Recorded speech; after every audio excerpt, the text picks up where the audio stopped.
Praise the lord. ఈరోజు వాక్యాంశము ఇర్మియా గ్రంథం 1:9.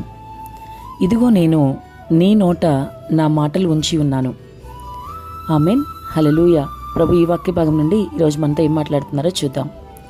నీ నోట నా మాటలు ఉంచి ఉన్నానని ప్రభు నీతో మాట్లాడితే ఈరోజు ఎంత సంతోషమో కదా.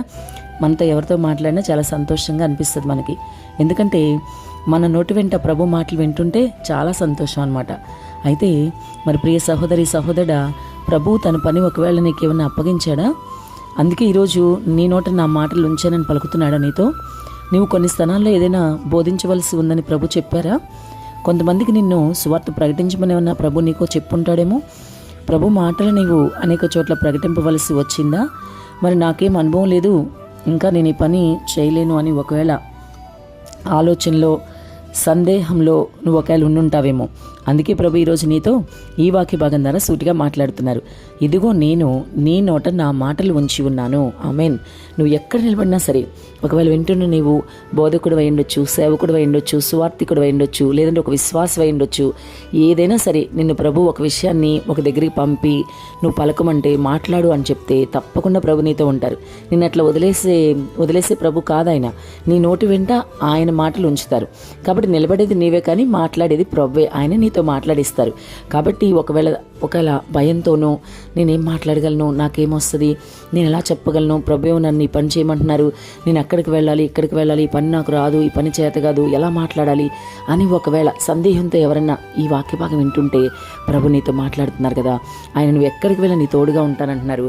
నీ నోటి వెంట ఆయన మాటలు ఆయనే పలికిస్తాడు. కాబట్టి నువ్వు ధైర్యంగా నిలబడితే చాలు, ఆయనే మాట్లాడతారు. అందుకే నీ నోట నా మాటలు ఉంచానని చెప్పి ఆయన నీతో మాట్లాడుతున్నారు. కాబట్టి ఈ వాక్య భాగం ద్వారా నువ్వు చాలా ధైర్యం తెచ్చుకొని ప్రభు నీతో చెప్పిన పని చాలా సులువుగా చేయొచ్చు. అంతేకాదు, ఆయన ఎక్కడికి వెళ్ళమంటారో వెళ్ళు, ఆయన ఏ పని చెప్పారో చెయ్యి, ఆయన ఏం మాట్లాడమంటారో ఆయనే పలికిస్తారు కదా. ఆయన పలికిస్తారు కాబట్టి నువ్వు మాట్లాడవచ్చు.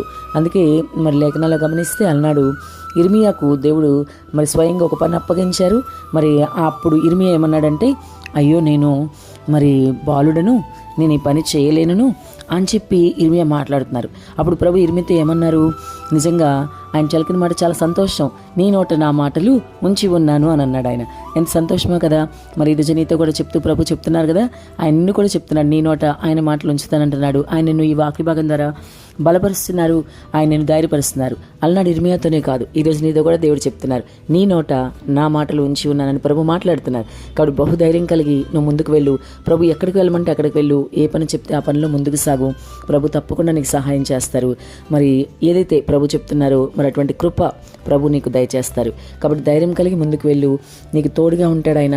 నీకు అప్పగించిన పని పరిపూర్ణంగా ఆయన నీతో చేయిస్తారు. నువ్వు ఎక్కడ ఏం మాట్లాడాలో ఆయన నీకు బోధిస్తాడు. ఆయన ఆత్మతో అభిషేకించి నిన్ను ఎక్కడ వాడుకోవాలో అక్కడ వాడుకుంటాడు.